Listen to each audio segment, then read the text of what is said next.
guys, it is April from Getting Hogo With It. Today I have my April book haul for you, and I have something like 18 books to show you. I went obviously insane this month. I don't know what happened, but this might be a rapid fire haul, so I'm not going to go into the nitty gritty of all of these books, but I hope you like what you see, because I certainly do. The first book that I picked up was called Eat Yourself Pregnant. My husband and I have been trying to conceive for a while now, and I'm starting to look more into the things that I can do to nourish my body. So it's basically just a little cookbook full of things that will help us hopefully get pregnant. The second book is Octavia Butler's The Parable of the Sower. This book is on my spring TBR, and I had it from the library, but I wanted it myself, and I saw this on Book Outlet, and you know me, it happened. This is a dystopian book about a girl whose family dies in a fire, and she's trying to survive. So I'm really excited about this one. The next book that I picked up is a little bit of self-help called The Myths of Happiness. So I'm assuming that this book is going to dive into the stuff that doesn't make you happy that you'd think would make you happy. So just on the back here it says homeowners are less happy than renters. My husband and I just bought our own home, so I kind of wish I hadn't read that little point right now. I'm pretty happy, so we'll see about this one. The next book that I picked up is I'm Thinking of Ending Things. This is meant to be a lot like You by Carolyn Kepnes. This follows a stalker, but I believe it's a female stalker stalking a man. So that's just fun because scary women in books are so creepy to me, so I'm really excited for this. The next book I picked up is The Scandalous Lady W. And this is about a divorce, like in real life in Georgian England. It sounds like this woman had an affair and the whole thing became incredibly public. The problem with this book that I'm seeing is that the font is so tiny, I don't even know what I'm gonna do. But at some point I'm gonna get to this because it sounded fairly interesting. The next book is The Troop by Nick Cutter. I've never read Nick Cutter, so I'm so happy to have this on my shelves.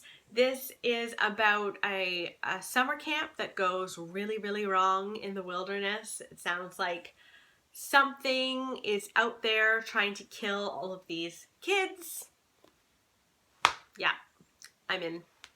The next book is Commonwealth by Ann Patchett. I got this for like $2 at a library sale, and it's in impeccable condition. I'm so happy about this one.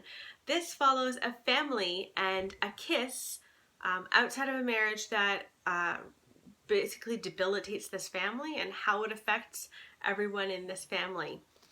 It just sounded really good. Ann Patchett is so beautiful. She's a wonderful writer, so I'm very happy to have this. This next book, The Sparrow, I've heard about from Modern Mrs. Darcy. I don't know if any of you read her blog or listen to her podcast, which is called What Should I Read Next? It's really good.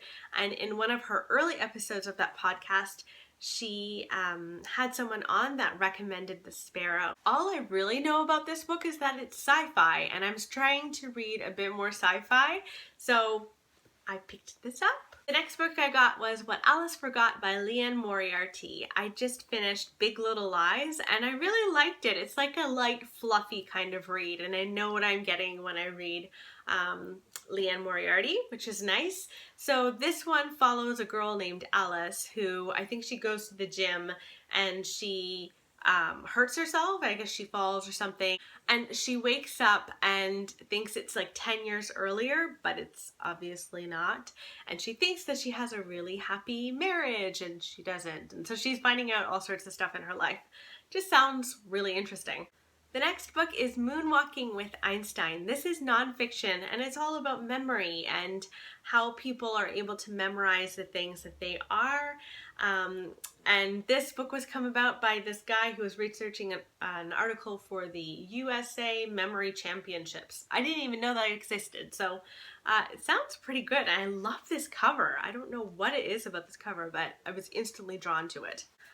Another nonfiction from me is Brain on Fire. It follows this woman who is, I think, just 24, and she wakes up in a hospital room, and she was labeled violent, psychotic, and a flight risk, and it's just about her experience.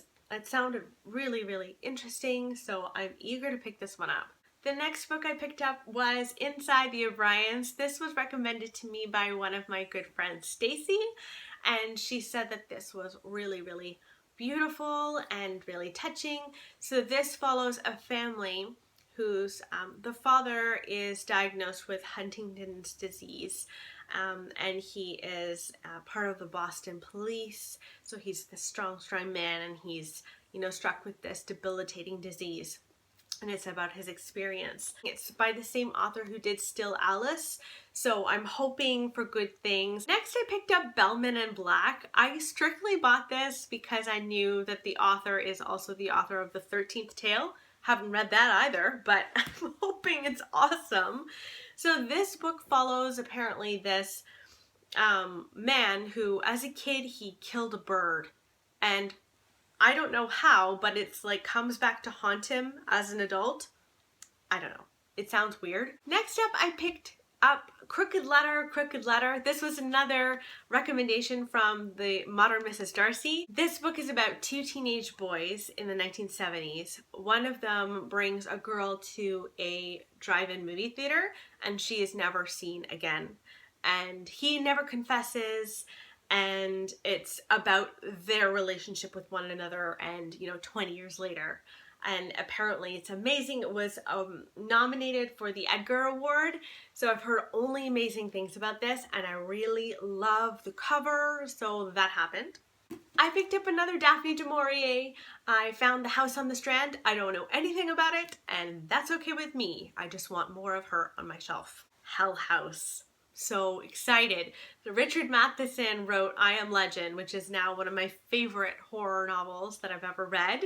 So I have so much high hopes for Hull House. It's about Belasco House, and it sounds like, you know, no one can stand to live there. So this group of people go back to see what secrets this house has. And you know it's not going to be good. It's going to be something terrifying, so yes. Finally, I picked up the Book of Strange New Things by Michel Faber. I've been meaning to read Michel Faber forever. So I think he wrote The Crimson Petal and the White, and Jen Campbell goes on and on about that book, and then most recently, this is the one that she's been going on and on about. It's a kind of sci-fi novel about this man who's a missionary, but in space, so he's going to different planets, I guess, to spread the word. And it sounds like his wife, who is on Earth, is writing him, and things are not going well on Earth, and he's in kind of torn between his mission and what's going on Earth. So it just sounded really, really good. Okay, so those are all of the books. I'm sorry that I didn't dive into too much about what they're about, but I hope that you got the gist of it. I'm so excited about all of these. My shelves are insanely too jam-packed at this point. I need to go on a book ban, but I know that I won't. I just have this like insane addiction. So maybe more bookshelves are in my future instead. If you haven't subscribed, please do, and leave a comment in the comment box below about a recent purchase that you've made that you're super excited to read. I'd love to know, because, you know, I'll buy it. Lord knows it seems that I will. So I'll see you guys next time. Bye.